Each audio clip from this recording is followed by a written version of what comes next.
thing. So with what we've seen, the social unjust that we've seen, you know what I'm saying, and the thing that's going on in America right now, what does it mean to be a black man in America for you? Actually, that's one of the components of the outsider within. I feel like is one of the components for me is being a black man in America. It's like you're told you're a citizen. You know what I'm saying? You're told that you matter.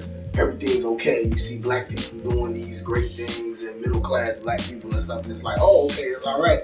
But then when you see things happen like Trayvon Martin, you know, getting shot and killed and nothing's happening, or you know, Alicia McBride, or you know, Mike Brown getting left in the in the hot sun on the street for 4-5 hours, it's like you treat us worse than you treat your own, you know, dogs and animals. You know what I mean? So how can I feel a part of this, and not until we understand the history of America and we realize that we're not a part. We weren't in their ideas when they were creating this country. Like when they was creating the Constitution and saying all men are equal, we weren't a part of that. Like we got added on. We was like you make a house and then you like add on a room, or you add on a bathroom, or you add on a garage. Like we was just added on. But we're not a part of the fabric of this country, and that's because this really ain't our place. You know what I mean?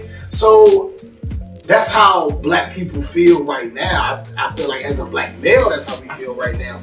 And the fact is, like I was talking to one of my students, and he was like, Mr. Grant, you know, like I'm getting tired of having to prove that my life matters. Like, shouldn't all lives matter? Like, why do I have to say Black Lives Matter? Why do we have to say Black Power? Why do we have to say these things that should be, like, why do we have to fight for something that should be ours anyway? You know what I mean? So I think to be a black man in America is to understand the title of this album, which is that you are outside of it.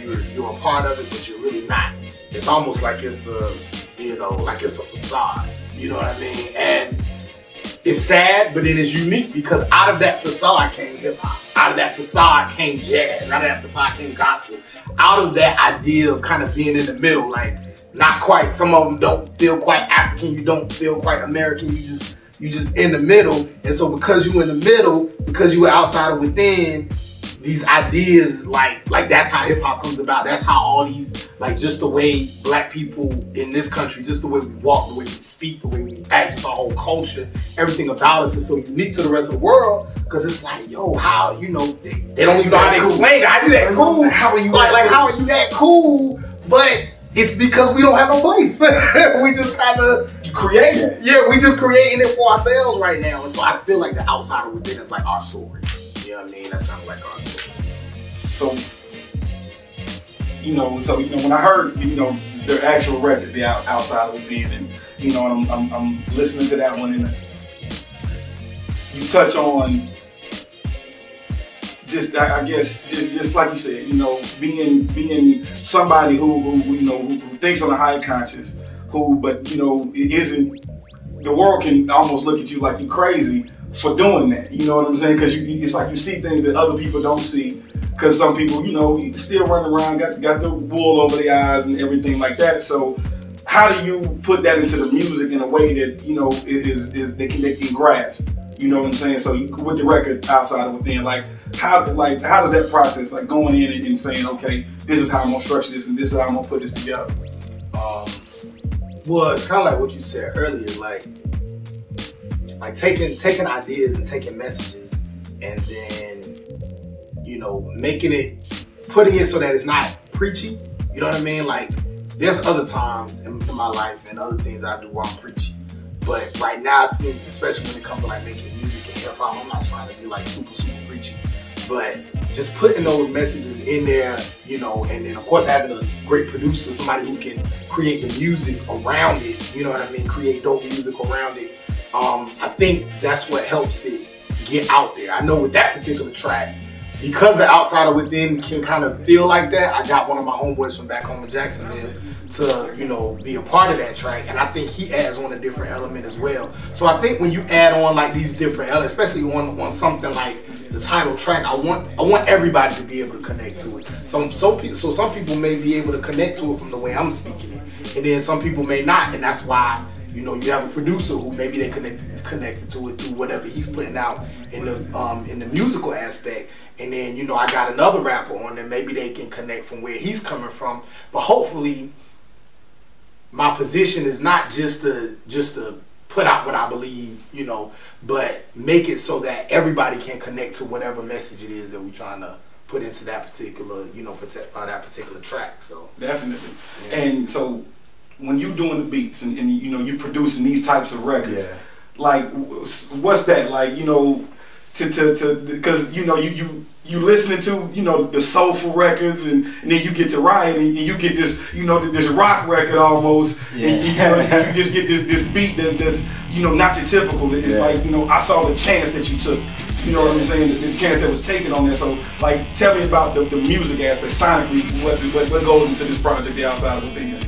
I mean, from a sonic from the sonic perspective, we do want people to know, like, okay, well, you know, you got so many people that are like, okay, well, this is going to be my mixtape, and you know, they kind of go and rush it and put something together, like, because John thinks the way that he does, and everything is kind of clear and concise. Like, this is what I want. This is how I want to be portrayed. Because he has that approach, it kind of helps me have that same approach. And with the Riot track, it was his idea. He was like, yo, this is what I want to do. I want to do a song like this. And really, it just came down to me saying, well, man, I can match that with this. And I pretty much, from the very moment that he had to start, like, man, I wanted to be aggressive. I wanted to be this. I kind of started digging. I was like, you know what? I think I have something that can match that. So really, between artist and producer, it's just about, like, trying to actually convey the emotion that he's trying to get out with words through the music, through the sonics. Like, how is it going to have, what kind of effect is the guitar going to have on people?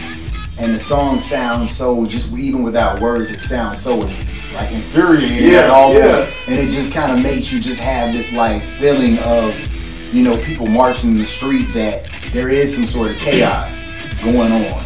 And it just kind of lifts you up the whole track, and the same with every other song. When every other idea that he came with and said, you know, this is what I want to do.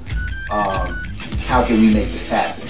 And getting that emotion and making sure that, you know, the actual volume is the right way. Like, he said something with emphasis, making sure that's emphasized in the recording, making sure that, you know, the emotion is emphasized in the music. At which point, and like knowing the timing, like that's pretty much what it came down to with every song. And that's where I approach every artist. And so it's always different. My approach is always, okay, what do you want to put into it, and what do you want to get out of it, and what do you actually want to tell people with this piece of music? Definitely. And I just want to say with the Riot track, a Powder Keg music, I think that's probably gonna be the title of it. That actually came from us being a part of Shut It Down Atlanta protests. You know what I mean? We actually went out there together with one of his other homeboys, and just being out there and marching in front of the police and marching and shutting down 8 exits on 75, 85, and making sure that nobody could go nowhere until our voices was heard, and marching out there for 2 and 3 hours, you know what I mean, all over downtown Atlanta. And the feeling you get when you're doing that or something like that, and you're like, okay, well, you know what we're doing right now is illegal. What they've done to us is illegal. Like, when you got that kind of emotion that you're seeing and feeling, like when you want to try to, like, explain to somebody how you feel, it's really important to make them feel like exactly how you felt. And so, you know, with any type of music, when you start going in the same way, you know, whether you have someone playing the music or you're sampling the music, how does it actually make you feel inside? And that's exactly the way that we felt, like, you know, walking around with, like, man, something got to be done. You know, this is what I want to do. And you hear people talk about it, and then putting it into music kind of does, like, you know, just kind of hit so many different people, because you've got such a broad range of people from 8 to 80 who listen to music. When they hear a piece of music like that and they get that same feeling, then you've actually given them a point of a little bit of what it is to be a black person in America. Right. And then I feel like what I was trying to go with that particular track was, everybody was talking about, like, the loiters and the writers and look at what they're doing, and I wanted to come, and then I know it's very controversial, but the police officers that died, and you know, it is sad that happened, but I was coming from the perspective of people who you know, who are just the disadvantaged, marginalized. Like, what do you expect me to do? Like, when you present a community in an environment of violence, and then you present violence to me, and all you've taught me to do is respond with violence, and you don't mind when I you know, execute violence on my own, but now all of a sudden you got a problem when I execute violence upon you, when I'm just retaliating for what you did to me. Right. It's like all these things are going through people's head. There's so many dynamics to this thing. And so with that piece, I was basically on the side of the riot. It's like, yeah, riot, loot, burn it up, whatever you got to do. It's such a weird feeling to know that, you know, people are supporting, you know, the killing of our people. They're just like, oh, well, you know, it's justified because he could have been stealing, he could have been doing this. But, you know, nothing that we do is justified in their eyes. It's like, you know, we went out, yeah, we did this, but we did it because of this. Like, there is really no justice for us, because it's not anyone in America that's sitting there on their couch and saying, well, you know what, I can understand why this person is looting.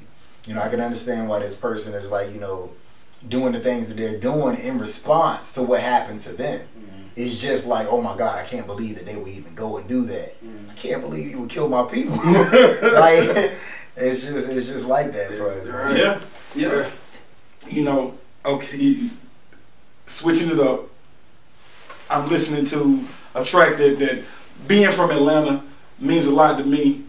Strip club is a culture.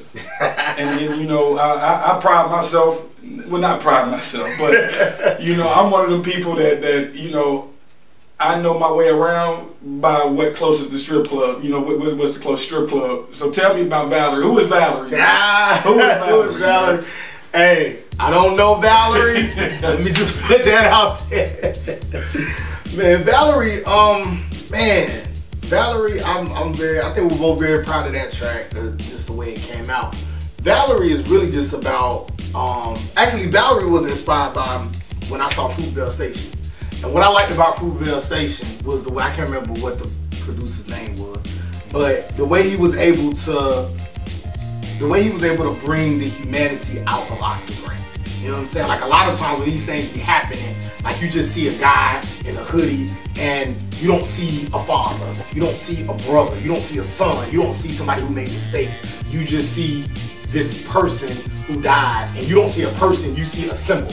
Right? Oscar Grant is a symbol, Trayvon is a symbol, but you don't see them as, these are people, these are actual people who had lives, who went to work, who, you know, who got in trouble, they had families, they were there for people were there for them. Like, they actually, these are real people who have real lives. And so I wanted to bring that kind of humanity to strippers, right? And just kind of, and you're right, with Atlanta culture, you know, strip club culture and that sort of thing, you know, just kind of looking at that whole thing, I wanted to bring the humanity in that. I didn't want to pass judgment or say whether it was right or whether it was wrong. I want whoever to listen to the track, you take whatever you want to take from it. But what I wanted to do was just kind of show, and not even on some, well, let me try to get you from not doing it. You know what I mean? Like, oh, let me get you off the pole, sister. You don't have to do this. I'm not even trying to do that. You know what I mean? All I'm trying to do is just create a space for people to see the humanity and what other people see as inhumane, or when you dehumanize these people. And even bring up the idea of, well, let's say you have a sister that's stripping.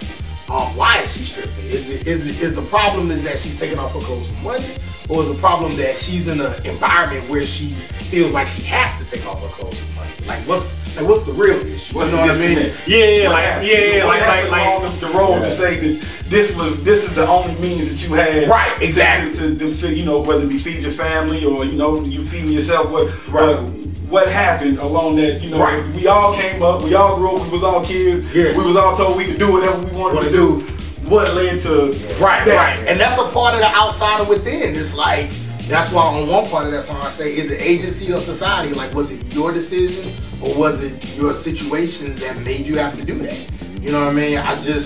Those are kind of the questions I'm, you know, kind of bringing out. And that goes to, and I feel like that the story of Valerie is all a part of the outsider within, being a part of something but not being an outcast. You know what I mean? Like, you're told you're a part of something, you're told this is okay, but then when you're a part of it, you get marginalized. Right. You know, so Right. it's just a part of that. And I like that song, man. I love the way it poses the question, but it doesn't. It's nowhere in there where it judges.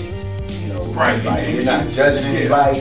You're not coming to a conclusion. Not saying, well, you know what? Because she's doing this, I feel like this is right. I feel like y'all need to accept it. It's not doing anything like that. It's just saying, well, this is the situation, and you know, why is this the situation? You know, how do you feel about the situation? It's just one big question.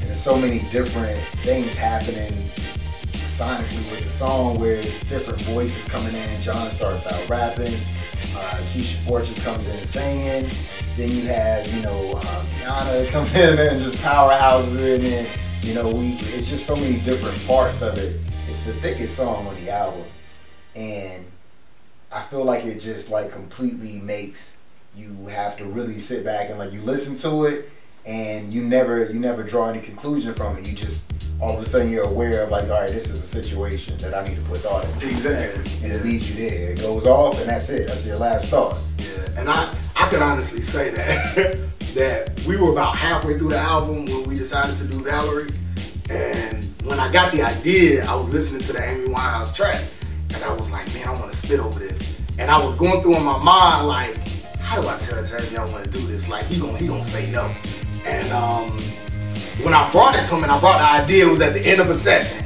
And I was like, all right, I'm gonna just see what he say, see if he's gonna be down with it. And I brought it to him and he said, let's try it. And I think at that moment, I was like, I could rock with this dude. Because he's not afraid to just try it. Like, just see, like where can it go? What can we do?